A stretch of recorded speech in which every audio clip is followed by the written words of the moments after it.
Good morning, students. Have a nice day. Today we are going to discuss our new point of chapter number chapter number 12. Okay, reproduction in plant. इसका कौन सा point चालू था students हमारा? ये point चालू था pollination. Generally pollen grains have a tough protective coat which prevents them from drying up. जो pollen grains होते हैं जो कहाँ से निकलते हैं? जो निकलते हैं इस एंथर के इस पार्ट से. ठीक है, ये पोलन ग्रेन जब निकलते हैं तो उनके बॉडी के ऊपर एक टफ ऐसा प्रोटेक्टिव कवरिंग होता है students. Okay students, which protect them prevent them from drawing up. जो प्रोटेक्टिव कवरिंग क्या होता है, जो उस प्रोटेक्टिव कवरिंग की वजह से सन की जो हीट है ना, हीट से क्या होता है वो जो पोलन ग्रेन्स है वो बच जाता है. Since pollen grains are light they can be carried by wind. इसलिए पोलन ग्रेन्स कैसे होते, बहुत ही हल्के होते हैं और वो वाइंड की वजह से एक जगह से दूसरी जगह क्या होते हैं वो फ्लोट हो पाते हैं. ओके स्टूडेंट्स, देखो यहाँ पे दो तरीके बताए पॉलिनेशन के. एक है सेल्फ पॉलिनेशन मीन्स व्हाट. यहाँ पे ये जो फ्लावर है इस फ्लावर को यूनिसेक्सुअल फ्लावर कहा जाता है स्टूडेंट. सॉरी, इस फ्लावर को यूनिसेक्सुअल फ्लावर कहा जाता है. ये क्यों कहा जाता है यूनिसेक्सुअल फ्लावर? क्योंकि इसमें मीन्स एक ही फ्लावर पे क्या है, ये इस पार्ट्स को क्या कहा जाता है स्टूडेंट्स? स्टैमेन. एक ही पार्ट में एक ही फ्लावर पे स्टैमेन भी है और पिस्टिल भी है. ठीक है, तो इसलिए सेल्फ पॉलिनेशन है. यानी एक ही फ्लावर के ऊपर समझो ऐसा हुआ, यानी यहाँ से पॉलन ग्रेन निकल के इस फ्लावर के स्टिग्मा के ऊपर लैंड हुए तो ये सेल्फ पॉलिनेशन हुआ. और यहाँ पे ये क्रॉस पॉलिनेशन हो रहा है दो फ्लावर के बीच में. ये एक फ्लावर है, ये दूसरा फ्लावर है. इस फ्लावर के एंथर से पॉलन ग्रेन्स निकल रहे हैं, इस फ्लावर के स्टिग्मा के ऊपर, इस फ्लावर के पिस्टिल के स्टिग्मा के ऊपर चिपक रहे हैं. इसको क्रॉस पॉलिनेशन कहा जाता है student. This are the two types of pollination student, ध्यान में रखने का आपको. ठीक है,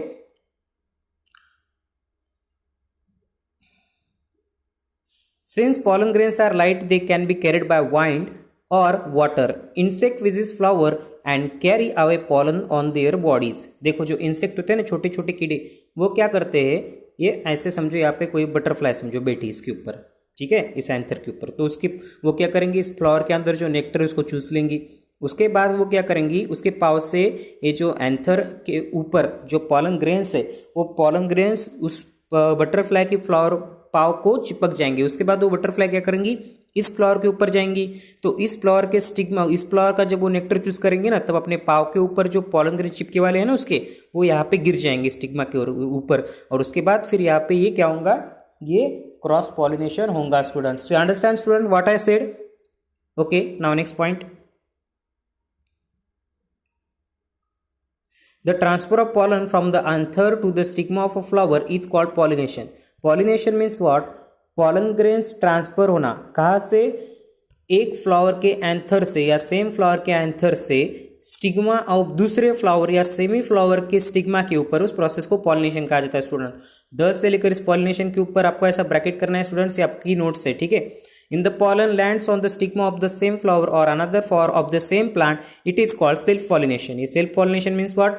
अभी मैंने बता दिया आपको, अगर एक ही फ्लावर के एंथर से pollen grains निकल के उसी फ्लावर के स्टिग्मा के ऊपर लैंड हुए तो self pollination. When the pollens of the flower land on the stigma of flower of different plants of the same kind, it is called a cross pollination. Cross pollination means what students?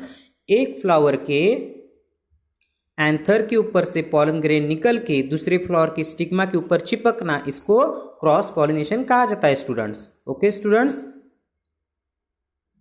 Now next fertilization. ये fertilization, zygote formation, यहाँ पे क्या हो रहा है, zygote form हो रहा है. Zygote means what? यस, ये आगे है सब. The cell which result after fusion of the gametes is called a zygote.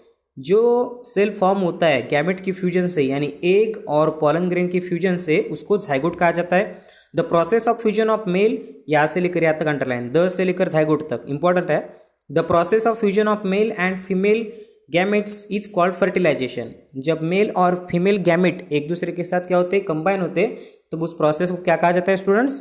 Fertilisation कहा जाता है. The zygote develop into an embryo. और फिर जो जाइगोट फॉर्म होता है ना, ओके, ये जाइगोट फॉर्मेशन, इससे क्या बनता है स्टूडेंट्स, यहाँ पे एम्ब्रियो बन जाता है. Okay, fruits and seed formation. After fertilization the ovary grows into a fruit. Fertilization के बाद जो ओवरी होती है ना उसका कन्वर्शन किस में होता है स्टूडेंट्स, फ्रूट में होता है, ठीक है। ओके, इसमें प्रॉपरली पिक्चर नहीं है स्टूडेंट्स, मैं वो ओवरी वगैरह की, फ्लावर्स के ओवरी की पिक्चर वगैरह डाल दूंगा आपके ग्रुप पे। Okay, the seeds develop from ovules. Okay, और ये जो ओवुल्स है ना इससे क्या फॉर्म होता है स्टूडेंट, सीड्स फॉर्म होती है। After fire, the ovary grows into fruits and other parts of the flower fall off. The fruit is the ripened ovary.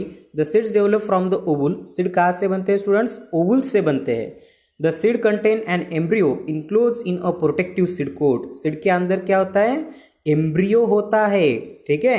और जो एक कवरिंग उसके उस एम्ब्रियो के अराउंड में एक कवरिंग होती है। जैसे आपने देखा है कि सीड के अराउंड में एक बड़ी से ऐसा, जैसे मैंगो की सीड इसके अराउंड में कवरिंग होती है कि नहीं, उसके अंदर क्या होता है, उस मैंगो का उस मैंगो के फ्लावर का जो एम्ब्रियो होता है वो होता है। Some fruits are fleshy and juicy such as mango and orange. Some fruits are hard like almond and walnuts. जैसे जैसे कुछ कुछ जो फ्रूट्स होते हैं वो कैसे होते हैं, जूसी होते हैं, फ्लेशी होते हैं, जैसे कि क्या होता है मैंगो, है ना। और कुछ कुछ जो सीड होते हैं वो कैसे, कुछ कुछ जो फ्रूट्स होते हैं वो कैसे होते हैं, बहुत ही हार्ड होते हैं, जैसे कि आलमंड है, बादाम, वॉलनट्स, ठीक है। Now next, seed dispersal. Seed dispersal का अर्थ होता है सीड एक जगह से उड़ के, बह के या किसी अदर मीडियम से एक जगह से दूसरी जगह सीड जाना। इस प्रोसेस को सीड डिस्पर्सल कहा जाता है students. In nature same kind of plants grow at different places. Nature में क्या होता है, जो सेम काइंड ऑफ प्लांट्स है, सेम तरीका का जो प्लांट होता है ना वो जरा दूसरे दूसरे जगह पे वो क्या होता है, ग्रो हो जाता है। This happens because seeds are disperse to different places. तो क्यों ऐसा होता है, मीनिंग एक आज एक प्लांट यहाँ पे है, उसी तरह का दूसरा प्लांट थोड़ी दूरी पर आपको दिखाई देगा, ठीक है। ऐसा क्यों होता है स्टूडेंट्स, क्योंकि अगर, तो उसके पीछे का रीजन अभी आगे है, मैं ऐसा बताऊंगा नहीं आपको, जैसे जैसे आ जाएगा ना पार्ट बताते जाऊंगा। Sometimes after a walk through a forest or a field or a park, you may have found seeds or fruits sticking to your clothes. ठीक है, जब आप कहीं पे पार्क में या खेत में गए होंगे, तो खेत में तो ऐसा बहुत बार होता है, ठीक है। कुछ कुछ जो प्लांट के जो सीड्स है ना वो क्या होते हैं, अपने पाव को चिपक जाते हैं, ठीक आहे. जसं आपण शेतामध्ये गेल्यानंतर म्हणतो ना, ते ज्याला आपण कुत्रे नावाचं त्याला आपण प्लांट संबोधतो म्हणतो त्याला आपण, ठीक आहे. तर ते काय होते, त्याचे जे सीड्स असतात ते चिपकतात ना आपल्या कपड्यांना, ठीक आहे, ते सीड्स असतात. Okay. Did you try to observe how the seeds were clinging to your cloth. तुमने कभी सोचने की या देखने की कोशिश की है कि ये जो सीड्स है वो अपने पाव को क्यों चिपकते हैं. What do you think will happen if all seeds of plant were to fall at the same places and grow there? कभी इस सिचुएशंस को इमेजिन किया है कि सभी जो प्लांट के सीड है ना वो एक ही जगह पे, जमीन पे ऊपर एक ही जगह पे है, ठीक है, और वहां पे जो क्या हो रहे हैं वो ग्रो हो रहे हैं. ऐसा हुआ है क्या कभी? ओके, आपने कभी इस चीज को ऑब्जर्व किया है? There would be severe competitions for sunlight, water, minerals and spaces. As a result, the seeds will not grow into a healthy plants. ठीक है. Okay students, listen properly. क्या होता है अगर समझो ऐसा हुआ कि 5-6 सीड एक ही जगह पे ग्रो हो गए, समझो मैंगो के, तो एक सिंपल सी ऐसी बात है कि सबको क्या चाहिए. अगर समझो ऐसा हुआ एक ही थाली है, उस थाली में 4-5 जन क्या कर रहे हैं, खा रहे हैं, ठीक है, और जो फूड है वो बहुत ही कम है, तो क्या होगा, सबको फूड प्रॉपरली मिलेगा क्या? ओके, सबको फूड प्रॉपरली नहीं मिलेगा, कुछ जो लोग भूखे रह जाएंगे, ठीक है. तो इस तरह से प्रॉब्लम आएंगी. तो उसी तरह से अगर सभी सीड एक जगह पे डाल दिए जाए तो ये प्रॉब्लम उन सीड्स के साथ ही होंगी. यानी सभी सीड्स को सनलाइट, वाटर, मिनरल्स, इन तीनों चीजों के लिए सभी सीड में कॉम्पिटिशन शुरू हो जाएंगी. तो उसके लिए, उसकी वजह से क्या होगा, एक भी जो सीड है ना प्रॉपरली ग्रो नहीं हो पाएगा, उन सभी सीड्स की वहां पे डेथ हो जाएंगी स्टूडेंट्स. ओके स्टूडेंट्स, अब ये जो आगे वाला पार्ट है ना, ये plants benefit by seed dispersal, इसको अभी हम नेक्स्ट वीडियो में देखेंगे. Okay, now bye students.